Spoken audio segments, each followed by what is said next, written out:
The night I found my supposedly dead twin brother stealing artisanal cheese, I discovered he was actually fleeing an organized scheme meant to frame our father for financial crimes. Now, barefoot and hunted by tactical agents, I'm trapped in a flooded sewer tunnel, knowing the only evidence we have is the key to our family's survival. The fluorescent lights of the massive downtown market always hummed with a low, maddening drone, a sound that usually meant business, opportunity, or in my case, another grueling 10-hour shift stacking imported cheeses. I was working double duty, trying to save up for community college tuition, running on coffee and sheer stubbornness. My life wasn't glamorous. It was a predictable loop of early mornings and aching feet in the sterile, climate-controlled aisles of Global Provisions. It was late Tuesday, just before closing, when the usual background noise of the market shifted. It wasn't the sound of restocking or the muffled chatter of the last lingering shoppers. It was a sharp, brief commotion near the back perimeter, close to the loading docks where the less-than-premium produce was usually disposed of. Usually, security just dealt with shoplifters grabbing a case of soda, and we were told to ignore it. Tonight felt different. I was logging inventory for the artisan bread section when I heard a frantic shriek, followed by the heavy slam of a metal door. My manager, Mr. Henderson, a man whose patience was thinner than the prosciutto we sold, barked into his walkie-talkie. "Security to Bay 7, now! We've got a runner!" I tried to stay focused, but curiosity, that fatal human flaw, dragged me away from the sourdough. I moved toward the back hallway, pretending to check the temperature gauge on the refrigerated beverage unit. The hallway was dimly lit, smelling faintly of cardboard and brine. Two beefy security guards were already jogging toward the docks, their radios crackling. "Stay put, Leo," Henderson warned, glaring at me over the top of his reading glasses. Of course I didn't stay put. I crept toward the noise, pressing myself against a stack of empty olive oil crates. The security team had cornered someone near the dumpster enclosure. I could hear the muffled, desperate sounds of a struggle, grunts, the scraping of rubber soles on concrete. "Stop resisting! You need to cooperate," one guard shouted, his voice tight with effort.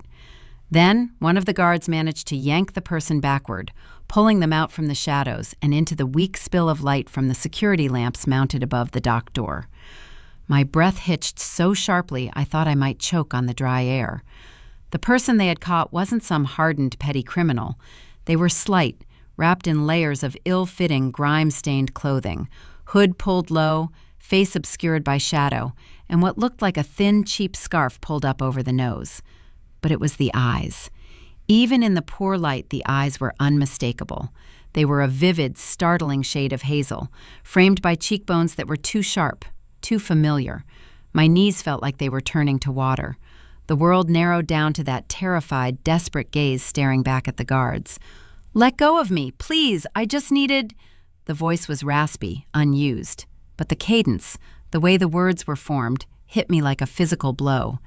It was the voice I hadn't heard clearly in 8 years, the voice of someone who shouldn't exist.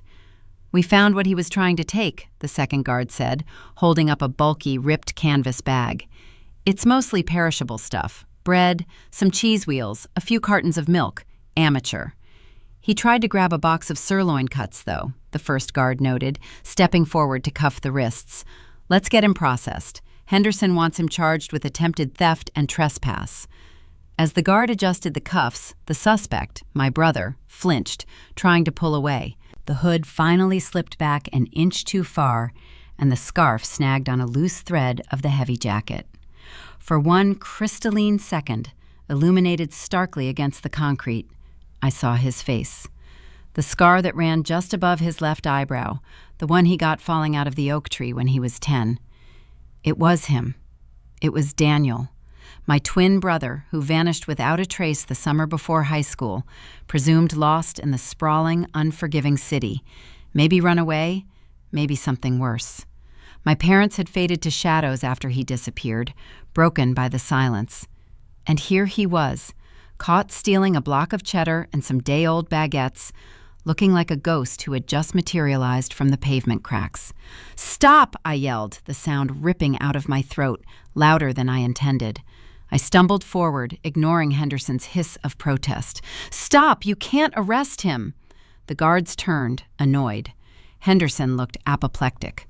"Leo, get back to your station. This is police business, not yours." I didn't see them. I pushed past the crates, ignoring the stinging reprimand, my eyes locked on Daniel.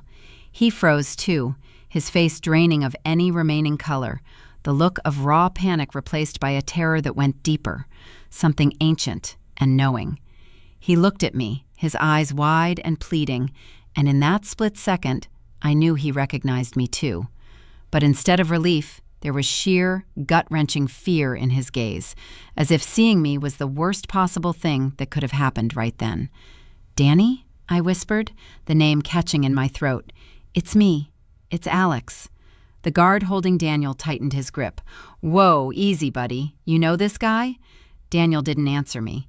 He looked desperately past me, toward the shadows near the loading bay doors, his chest heaving. "Alex, I swear to God, you need to leave," Daniel choked out, his voice barely audible over the frantic buzzing of the security lights. "You have to forget you saw me. You have to run." "Run? Danny, what are you talking about? You're my brother. We thought you were dead."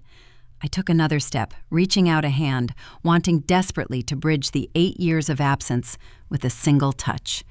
Just as my fingers brushed the rough fabric of his sleeve, a new sound pierced the tense silence, a smooth, low whistle echoing from the far end of the loading bay, near the alley entrance. It was a sound that cut through the noise of the market like a razor. Daniel's entire body went rigid. The terror returned tenfold, now mixed with a chilling, desperate resolve.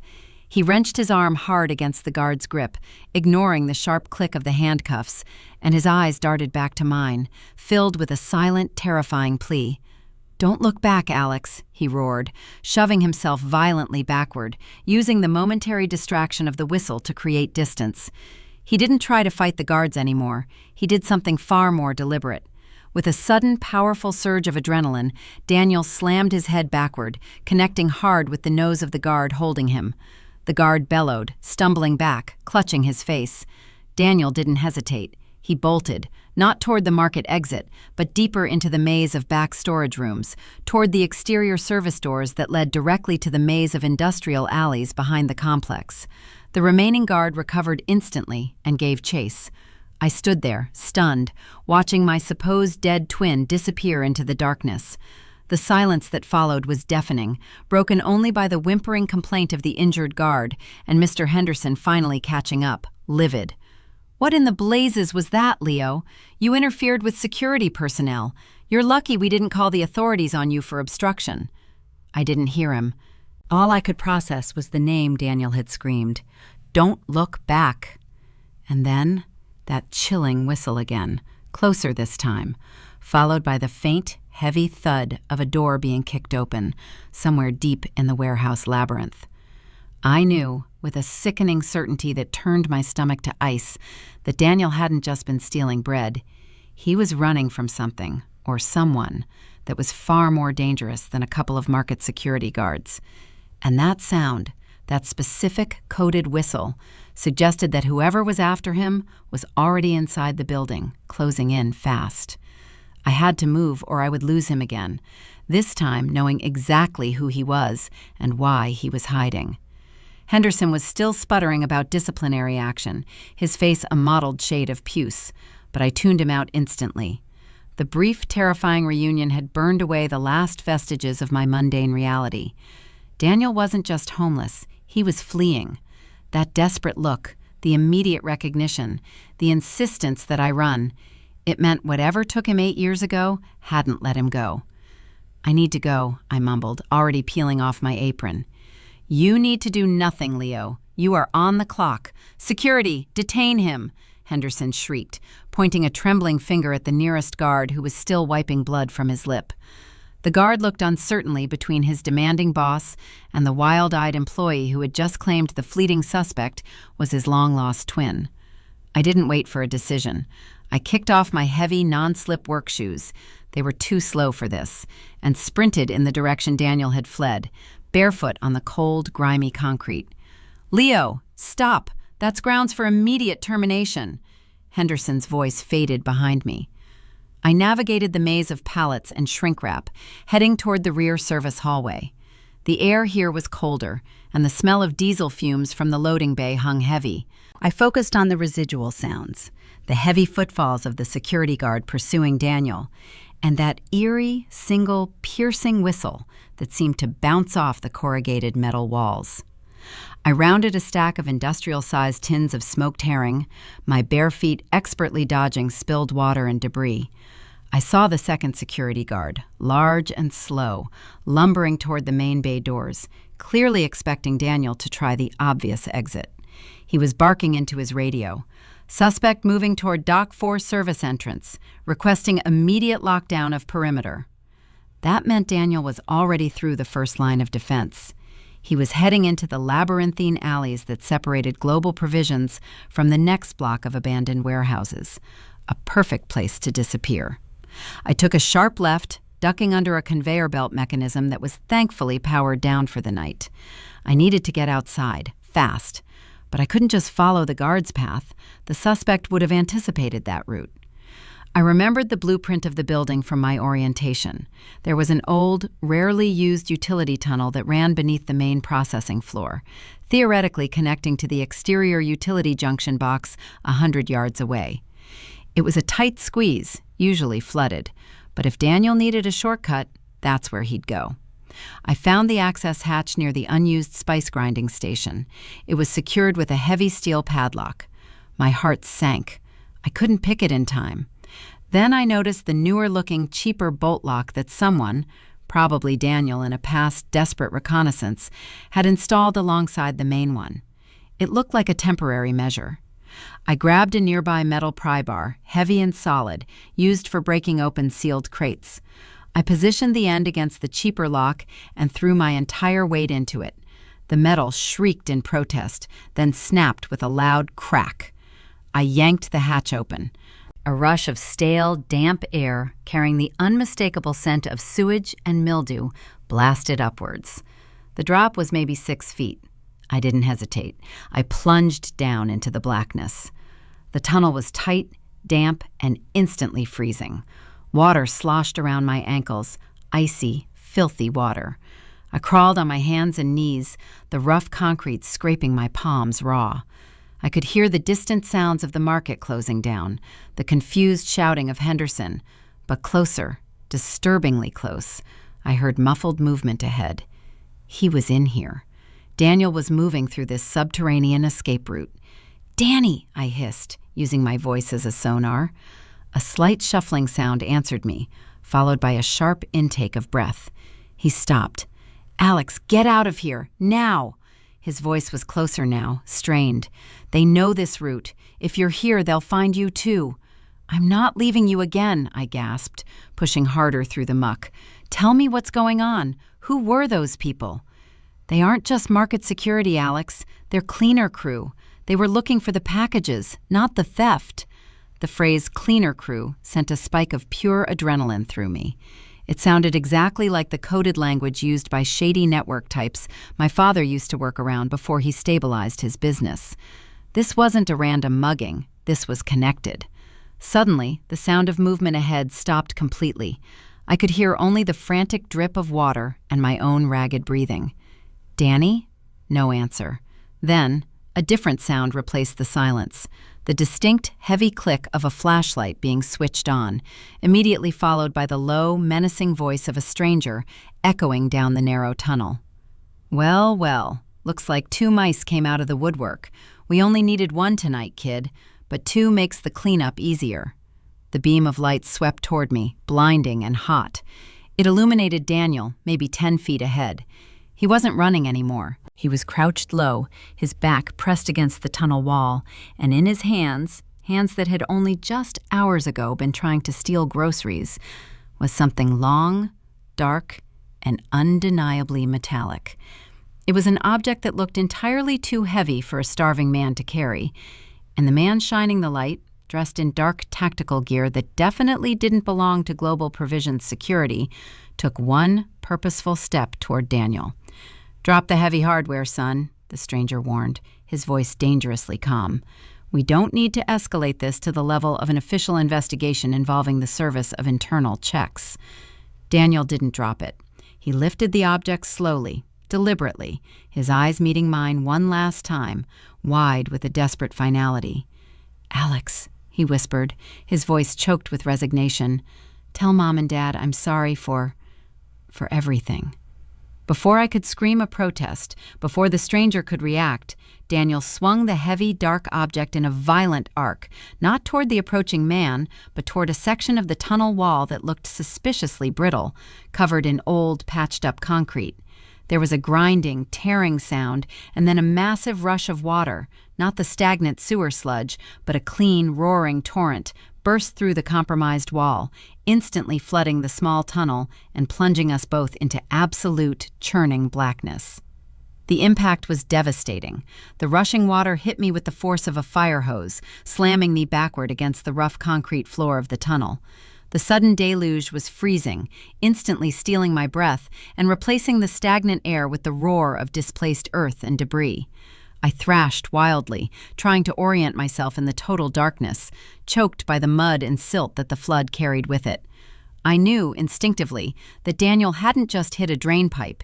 He had struck something major. That brittle section was clearly hiding a crucial water main, perhaps a forgotten pressure line from the old factory that used to occupy this land. The sound of the water was so loud it drowned out everything else. The shouts of the tactical man, the sound of the security guards' radios, even my own panicked cries. I fought the current, paddling blindly, my hands scraping against the slimy tunnel walls, trying to locate Daniel, trying to locate anything solid. The water level was rising rapidly, quickly reaching my chest, making crawling impossible. I was now fully submerged, tumbling end over end in the frigid, opaque current. "Daniel, where is he?" I managed to grab hold of a rusty pipe jutting out from the sidewall, clinging to it like a lifeline, pulling myself upward until my head broke the surface. The air was thick with humidity and the metallic tang of disturbed earth. I gasped, coughing up filthy water, momentarily disoriented.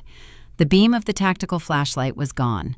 The stranger, with the calm voice, was either swept away or had retreated faster than I could react. The only remaining evidence of the confrontation was the relentless, deafening roar of the main break just ahead of us.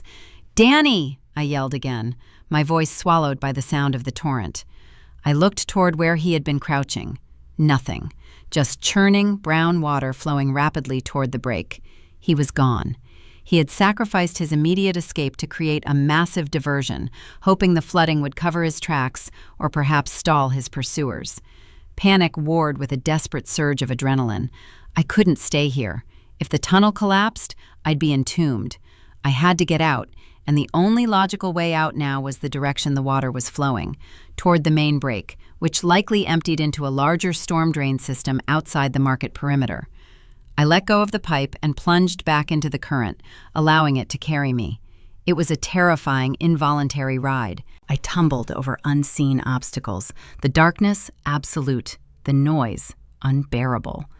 I closed my eyes, focusing only on keeping my head above the surface, hoping the pressure didn't crush me. After what felt like an eternity, though it was probably less than 30 seconds, the current abruptly slowed and the suffocating noise dropped to a manageable gurgle. I slammed hard onto something gritty and uneven. I was out. I crawled weakly onto a concrete lip, gasping wet, muddy air. I was in a massive storm drain chamber, cavernous and reeking, illuminated dimly by a few high-set grated openings overhead, showing the dull gray light of early evening. I recognized the location faintly, the municipal drainage outlet near the old shipyard docks, miles from where I'd started in the market. I pulled myself fully onto the dry concrete ledge, shivering violently, covered head to toe in filth. My hands were bleeding freely from where they'd scraped the tunnel floor. I immediately scanned the area. The rushing water was now a manageable flow into the larger system. And there, wedged against a large piece of concrete debris just a few feet from where I landed, was a small, dark bundle. It was the canvas bag Daniel had been trying to steal. It must have been caught in the backwash, or perhaps he had thrown it ahead of him before smashing the pipe. Hope flared, sharp and painful. If the bag was here, maybe Daniel hadn't been swept away entirely. I scrambled toward it, ignoring the throbbing pain in my ribs. I fumbled with the wet, heavy canvas, my fingers slick with mud. I managed to pull the top open. Inside, nestled among damp paper towels, were the supposed stolen goods: a few crushed loaves of bread, a carton of milk leaking slowly, and yes, a block of expensive artisan cheese. But beneath the cheese, there was something else, something that definitely wasn't groceries. It was a thick, waterproof plastic envelope, the kind used for securing sensitive documents. It was taped shut securely, sealed against the water. My heart hammered against my ribs again, this time with dread instead of effort. This explained the cleaner crew and the mention of internal checks. Daniel wasn't just running from debt collectors, he was running with evidence. I tore the plastic open with shaking fingers. Inside were several crisp, official-looking documents folded tightly. They were dense with legal jargon and official seals. I could only make out a few words in the dim light filtering down. Internal audit, missing assets, severe financial irregularities, and then a name circled repeatedly in aggressive red ink: Marcus Thorne. Marcus Thorne. The name hit me like a physical blow. Thorne was a major local investor, the man who practically owned half the city's commercial real estate, including the complex where my parents ran their small accounting firm. He was a pillar of the community, always on the news, always shaking hands with city officials.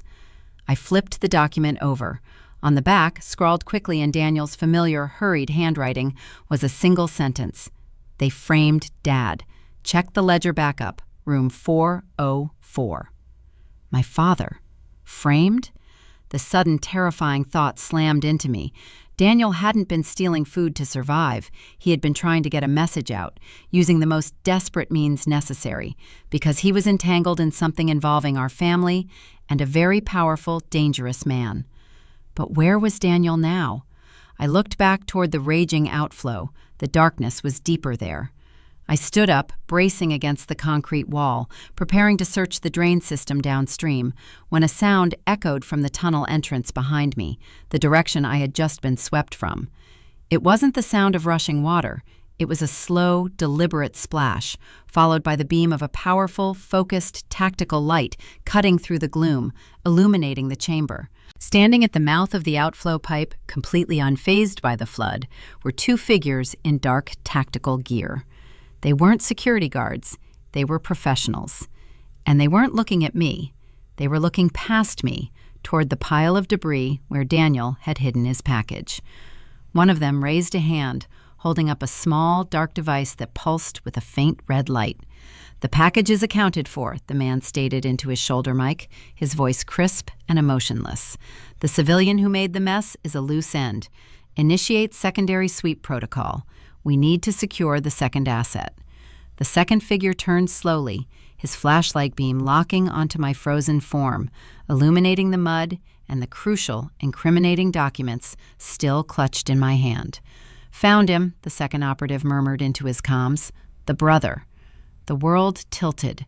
The realization that I was no longer an accidental bystander, but the secondary objective, the second asset, hit me with paralyzing clarity. They hadn't been looking for Daniel because he stole cheese. They were looking for him because he possessed evidence linking their shadowy operation to Marcus Thorne and, impossibly, to my own father. The operative whose light pinned me in place began advancing slowly. His movements were fluid, economical, the kind of predatory grace that speaks of rigorous, specialized training. He stepped around the debris with unnerving calm, ignoring the remaining sluggish flow of floodwater. "Don't move, kid," the operative instructed. His partner, still focused on the canvas bag Daniel had abandoned, merely nodded in acknowledgement, already bagging the evidence. "That package is highly classified material concerning unauthorized expenditure. You are now holding unauthorized access documentation. Hand it over, and maybe we can wrap this up quickly." I looked down at the soaking wet papers in my hand, then back at the man closing the distance. My mind raced, cycling through fight, flight, and total surrender. Flight was impossible. They were blocking the only exit I knew. Surrender meant handing over the only thing that could possibly explain why Daniel had vanished, and perhaps why Dad had been acting so strangely for months. I made my choice in a fraction of a second, fueled by the terrifying image of Daniel's desperate plea to save our parents. I threw the documents. It wasn't a toss. It was a desperate launch toward the farthest corner of the chamber, aiming for the deepest shadows near the main current outflow. The papers fluttered uselessly in the damp air for a moment before landing near the base of a rusting ladder bolted to the chamber wall, a ladder that led up to a distant manhole cover, maybe 50 feet away. The operatives reacted instantly. The first one hesitated, torn between maintaining control of me and securing the documents. The second one, the one near the bag, cursed sharply and broke into a run toward the papers. That momentary division was all I needed. I launched myself sideways, not toward the ladder, but toward the large, slick concrete column supporting the roof directly beside me. I scrambled up the side of the column, ignoring the searing pain in my scraped hands, trying to gain height and put a solid obstacle between myself and the nearest threat. The first operative immediately changed targets. He pivoted, seeing me climb, realizing I intended to use the structure for cover rather than complying. He raised his weapon. It wasn't a standard police sidearm.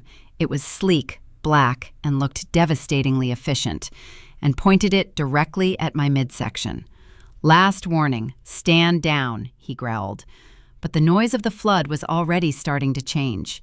The violent roar had settled into a steady gurgle, and now I could hear a new sound cutting through the relative quiet of the drain chamber, the distant, grinding screech of metal on metal from the surface, directly above the manhole cover near the documents. My heart leaped. Daniel. He hadn't been swept away. He had used the water break to escape the immediate confrontation, timing his pipe smash perfectly to coincide with the arrival of his pursuers. He was climbing out now. "He's getting out," the second operative yelled from the shadows where the bag had landed. The first operative cursed under his breath, clearly realizing the whole distraction had been orchestrated. He abandoned pursuit of me for a split second, pivoting toward the ladder and the manhole cover, aiming his weapon toward the noise above. That was my chance. I dropped hard from the column, landing awkwardly but rolling immediately toward the opposite side of the chamber, where the water was still flowing slightly faster. I didn't go for the ladder. I went for the other side of the chamber, hoping to reach the main drainage pipe that led further downstream, deeper under the city. As I scrambled, mud flying, I heard the sickening sound of a muffled impact from above, followed by a ragged grunt that sounded very much like Daniel.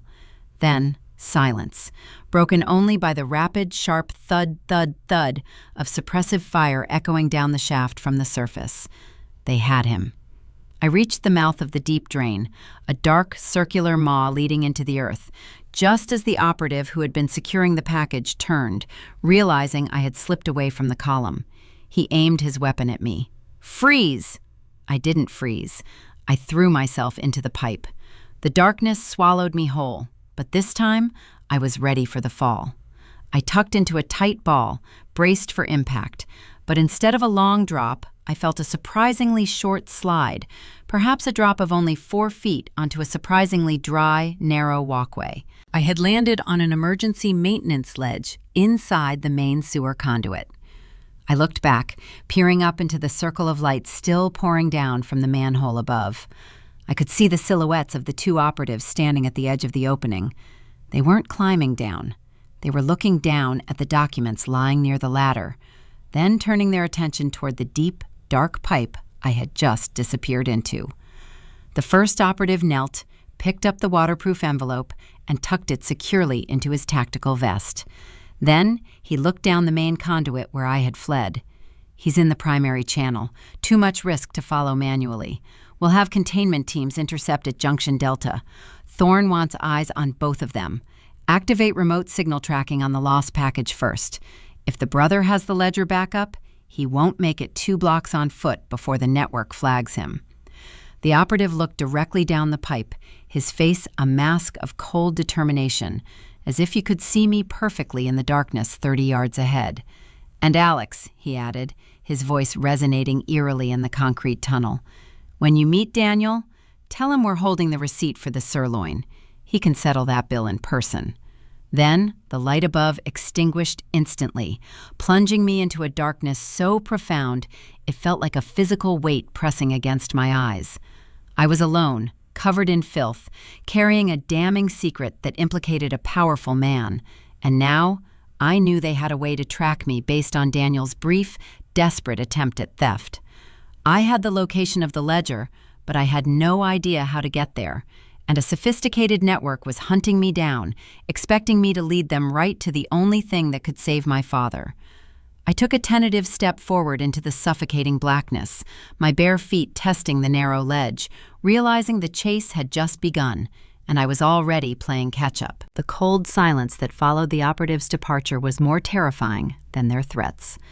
I stood frozen on the narrow maintenance ledge inside the main sewer conduit, the damp, echoing darkness pressing in on me, the stench of the city's underbelly thick in my nostrils. They had Daniel, or at least they had caught up to him near the surface, and they were certain I would lead them to the ledger backup my brother had mentioned, the true leverage against Marcus Thorne. Frame Dad, room 404. That was my only map. Room 404 wasn't some random warehouse location. It was the secure records room at Thorne Global Headquarters, a fortress of glass and steel downtown. My father worked in a smaller satellite office across town. Why would the vital backup be stored under Thorne's nose? It had to be the original, damning set of books Thorne had tried to hide. I had to move, but the remote tracking signal they mentioned was a terrifying prospect. They hadn't been tracking me. They were tracking the package, meaning even though Daniel had smashed the water main to divert them, they might have tagged the canvas bag, or perhaps they had a secondary tracker on Daniel himself. I looked down at the soaking documents I still clutched, the financial irregularities report. They were useless if I was caught. I carefully tucked the wet papers into the innermost pocket of my shirt, hoping the layers of grime might offer some temporary camouflage against any external scanning device. The immediate danger was the interception team waiting at Junction Delta. I had to go the other way, deeper into the system, toward the oldest, least maintained sections of the city drainage network, hoping to emerge somewhere they wouldn't expect. For the next hour, I navigated the subterranean nightmare. I followed the slight slope of the pipe, stumbling in the dark, conserving energy, the adrenaline slowly giving way to exhaustion and agonizing muscle pain. Every drip, every scuttling sound made me flinch, convinced it was the tracking team catching up. I kept whispering Dad's name, trying to keep the fragmented memory of Daniel's face, the fear, the apology, fresh in my mind. Finally, I spotted it. A faint, almost invisible crack of daylight far ahead. I pushed forward with a surge of renewed strength, crawling until I reached a rusted iron grate leading up to street level. I used the last of my strength to push against the grate. It groaned in protest, but gave way just enough for me to squeeze through. I emerged, not in the industrial district, but surprisingly, into the manicured flower beds surrounding the imposing, modernist facade of the Thorne Global Tower. I was behind the main building, near a seldom-used service entrance that backed onto a quiet plaza. The clock tower across the street showed 2 a.m. I was utterly exposed, looking like a swamp creature who had crawled out of the earth, but I was close. I needed to blend in, or at least look less like a fugitive. Using the water from a nearby ornamental fountain, I did my best to wash the thickest mud from my face and hands, hiding my ruined clothes beneath a discarded plastic tarp I found near a dumpster. It was pitiful camouflage, but it was all I had. The key was room 404. The only way into the secure records vault would be through the main building's lower levels, likely requiring keycard access or exploiting a gap in security rotation. I slipped into the service entrance lobby. It was deserted, monitored only by silent, high-definition cameras sweeping the empty space. I knew the security blind spots from my own legitimate job. I'd spent countless hours mapping out the market's system to avoid trouble. I used that knowledge now, darting from shadow to shadow, moving toward the central elevator bank. The elevator required a key card. I scanned the desolate security desk area. Empty. Thorne's high-level security must have pulled everyone to hunt Daniel, leaving the building vulnerable at the lowest levels. I spotted a discarded security uniform draped over a chair, a guard taking a mandated rest break, perhaps. I pulled on the jacket, the bulky fabric covering my thin frame, and grabbed a discarded access badge resting next to a half-eaten sandwich. It was worth a try. I swiped the badge at the main elevator. Beep! Access granted. My heart hammered against the ledger report in my pocket. I jabbed the button for the 4th floor. The elevator doors hissed open onto the 4th floor. It was silent, carpeted in plush gray, radiating sterile wealth. The hallway was lined with mahogany doors, but one at the very end was different, a heavy steel vault door, discreetly marked with a small engraved plaque. Archival storage, authorized personnel only. Room 404. I approached the door. No keypad, just a high-tech scanner. This was where the luck ran out. I couldn't brute force this. Just as despair began to creep in, I heard footsteps echoing from the main elevator bank. They weren't the slow, heavy steps of security. They were rapid, measured, familiar. My blood ran cold. It was Daniel's pursuers, heading directly for me. They had intercepted the tracker signal, and it had led them right to the building. I backed up against the wall beside the vault door, pulling the tarp tighter around me, trying to disappear into the shadow. The footsteps stopped just outside the hallway entrance.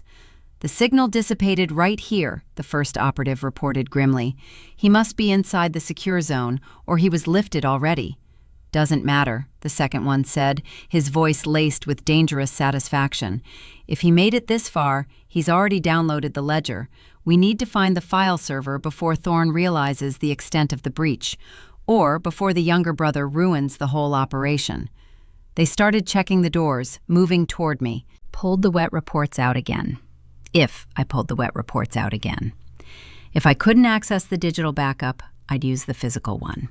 I jammed the corner of the soaking paper into the small gap between the vault door and the frame, right next to the scanner panel, wedging it tight.